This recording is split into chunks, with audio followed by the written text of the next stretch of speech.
Hello guys. आता हे बघा, आपण इथे एक रताळं घेतलं आहे. आज जर रताळ्याचे गोड कापाची रेसिपी बघणार आहे. तर याचे गोल गोल काप आपण गोल गोल कापून घेतले.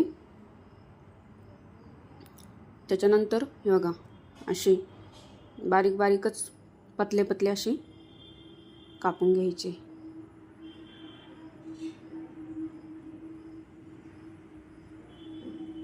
कापून घेतल्यानंतर स्वच्छ धुवून कढाईमध्ये तूप घातले. तुपामध्ये हे काप टाकून घेतले. चांगले फ्राय करून घ्यायचे. थोडासा असा ब्राऊन कलर येईपर्यंत हे काप तुपामध्ये चांगले परतून घ्यायचे. हे बघा,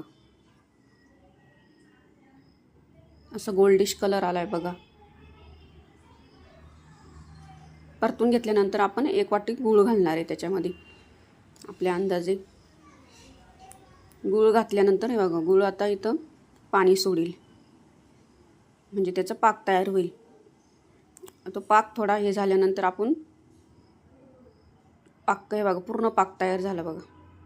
पाक झाल्यानंतर थोडासा पाक हे होऊन द्यायचा, घट्ट होऊन द्यायचा आहे.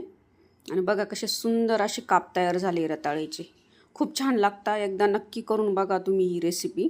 उपवास जर असला ना, उपवासाच्या दिवशी नक्की करून बघा. रेसिपी आवडल्यात लाईक नक्की करा.